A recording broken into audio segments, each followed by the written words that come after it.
I forgot to raise my camera. Hey, everybody, this is Elaine Belson again. Welcome to Ask Me Anything, where I answer your questions live. This is related to mental health. I am a psychotherapist. So let me just start by saying that um, just a few reminders. This feed is live, but it's also being recorded. Advice given on this show is for informational purposes only and is not intended to replace professional psychological or medical advice, diagnosis, or treatment. Questions and concerns about your mental health should be discussed with a qualified professional. Any use of this information is the sole responsibility of the listener. If you have thoughts of harming yourself or someone else, call 988 or go to the nearest emergency room. If you are watching this recorded, then please feel free to enter some questions in the comment section under the video, and I will answer them if if I don't get any live questions. Question that I got was from, her name is MamaFoxfire, and she asks, what resources or exercises do you think would be appropriate for someone experiencing imposter syndrome? So, imposter syndrome is very common. In fact, what I find is that most people walk around with these feelings of inadequacy. That is, I'm not good enough, there's something inherently wrong with me, or I'm undeserving. And it's so common that, I very rarely come across someone who doesn't feel this way. And I've had colleagues who say the same thing. So it's almost universal. And the reasons for this, I'm not exactly sure whether it's nature or nurture, whether it's just something that we're born with, or whether it comes from growing up in a dysfunctional family where we got this negative messaging that we're undeserving, that we're not good enough, or that there's something inherently wrong with us, or that we chose to compensate for maybe um, a dysfunctional upbringing by thinking these things about ourselves, right? And I'll talk more about that. So, why do people choose, right, to focus on or think this way? Well, I think that it is a coping mechanism for fear of failure and rejection. Now, everyone is afraid of failure and rejection. That is just innate. It's a survival mechanism. But the way people tend to cope with it has a lot to do with how they feel about themselves. And what most people do is they ruminate. And I talked about that in the previous episode. That is, they mind read, second guess themselves, they anticipate other people's reactions, they self criticize, they overanalyze, they compare themselves to others. So they do all these things because underneath it all, they feel like, well, I can't just be myself. I'm not good enough the way that I am. I'm undeserving. And so, therefore, I have to do these things in order to avoid rejection and failure. Even though, when we're talking to somebody else, especially somebody we care about, we would never say to them, if you want to avoid rejection or failure, here's what you need to do. You need to mind read. You need to second guess yourself. You need to anticipate other people's reactions. You need to self criticize, and you need to compare yourself to others. Sounds pretty ridiculous, right? But that's exactly what we tell ourselves. And we tell ourselves that if we don't do those things, then we will surely be rejected or surely fail because we're undeserving. We're not good enough the way that we are, right? There's something inherently wrong with us, right? So imposter syndrome is really that. That's what it is. It's those feelings of inadequacy. And the way that we tend to deal with those feelings of inadequacy is to ruminate. So, what do you want to do instead? Well, what is really important to do is to learn how to self validate. And this is actually easier than you think because it's something that you do for other people all the time. So, I will talk more about that. But what you're what you're doing is you're going to stop using other people as mirrors for a sense of self. You know, most people walk around like a cup with a hole in it. That is, um, they need that constant validation or reassurance that there's nothing inherently wrong with them or that they are deserving, right? And so the problem with that is that you constantly need that reassurance and that validation because your cup has a hole in it, right? And so you need to plug up that hole so that you stop needing that reassurance and validation all the time. Because for one thing, it can affect how you react to other people's behavior, right? As well as affect how you feel about yourself. So what you do is you learn how to self-validate. And I have two types of self-validation. The first one is what I call be your own best friend. So if you're engaging in ruminating, you know, there's that imposter syndrome. I'm undeserving, you know, or there's something inherently wrong with me, or I'm not good enough, right? That's the imposter syndrome. What you want to do is you want to stop and ask yourself, would I say these same things to somebody else that I care about? Would I say to somebody else, oh, you're not good enough, or you don't deserve this, or there's something wrong with you? And the chances are the answer is no, number one. And then, you know, I would ask, why don't you say those things to somebody else? And the answer is, first of all, well, that's mean, right? Right. That's not the way you treat people, right? Those are your values. This is not the way I treat people.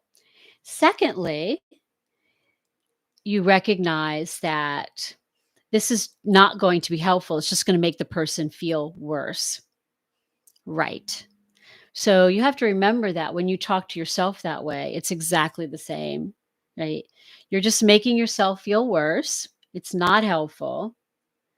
Um, and so it's not even going to help you to avoid the thing that it is that you're afraid of, right? So if you feel undeserving or inadequate in some way, um, it's recognizing that the way to cope with that is not to beat yourself up because you recognize that if somebody else came to you and said, well, I don't feel good enough or I don't feel deserving, you recognize that the way to help them would not be to beat them down, to criticize them, right?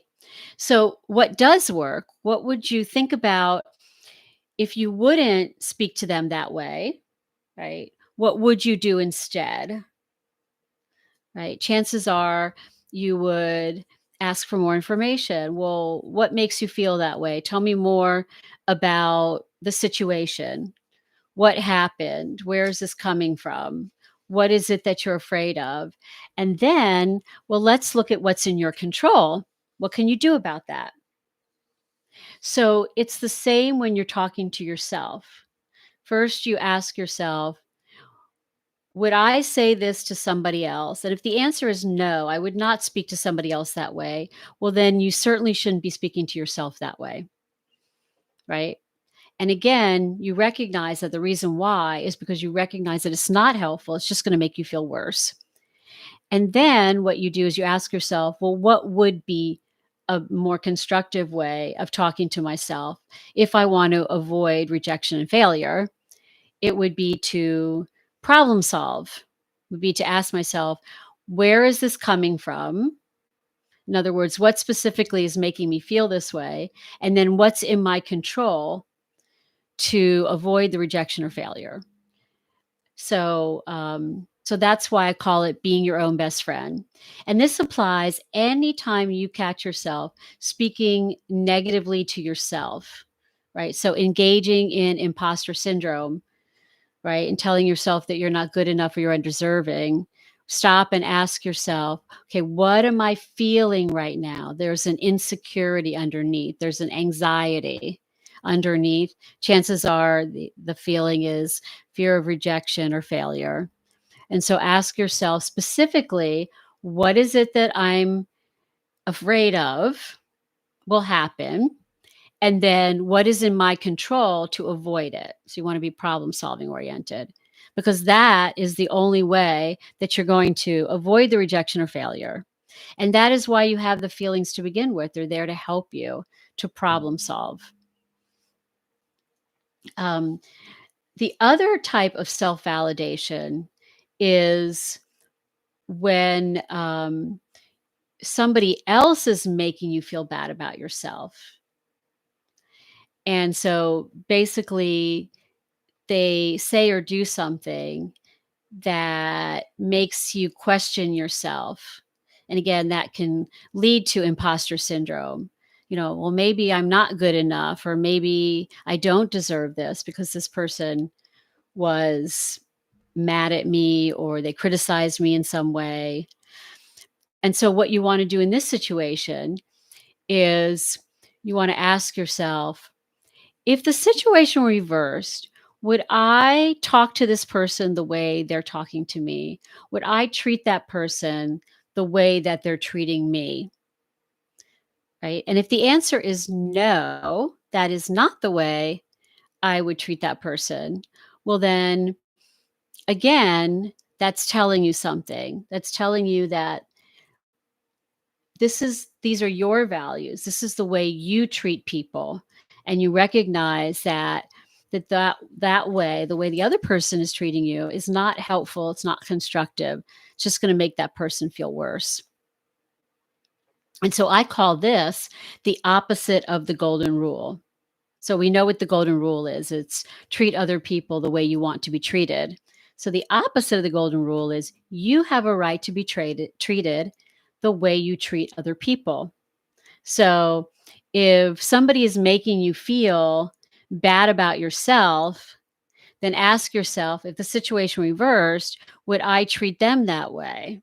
And if the answer is no, well, then again, that tells you that that person is treating you, the way that person's treating you, right, has everything to do with them, right? Because you know that you don't treat people that way. Doesn't matter who they are, right? Those are your values, right? And that is the way that and that is the way you recognize that what is helpful or unhelpful. So in both situations, what you're doing is you're going from relying on other people as mirrors to relying on yourself, your values, and the way that you think and feel, instead of the way other people might think and feel, or their values, or the way that you fear. That you're basing your sense of self not on fear and insecurity, but on values and reason mind. Let me say that again.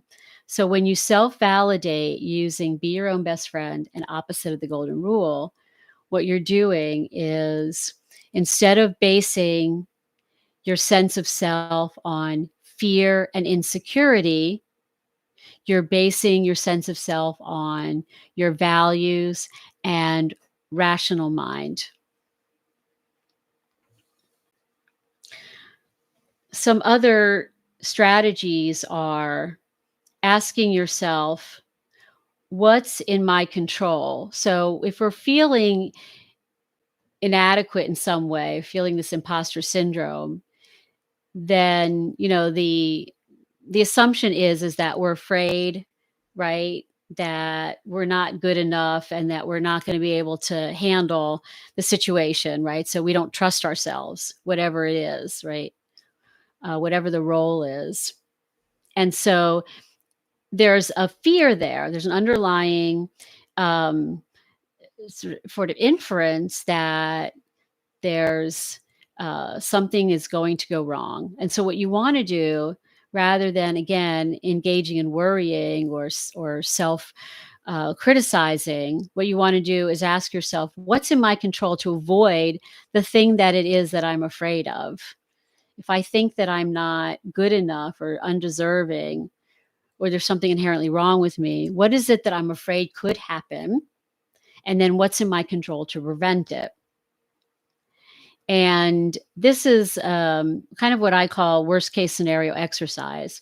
What you're doing is you're tuning into the underlying anxiety and asking yourself, what is it that I'm really afraid of? And you want to really get down to the underlying question. And I talked about this in the previous episode about worst case scenario. So, but the underlying feeling and what it is that you're afraid could happen, or if it's depression or anger, then what is it that you're the underlying feeling, what is it that you're feeling hopeless or helpless about in the case of depression? Or if it's anger, what is it that's hurting you? What are you feeling hurt about, for example? Okay. So again, asking yourself, what is in my control to prevent the thing that I am feeling hurt by or out of control with, or that I'm afraid could happen, if it's like rejection and failure. What am I afraid of could happen? And then the last thing that you can do in terms of dealing with imposter syndrome is, once you've done those other things, you've engaged in self validation and you've done, worst case scenario, and you've identified what it is that you're concerned about and what is in your control. Then the last thing is to redirect yourself back to the present moment. And I have an example here of my own.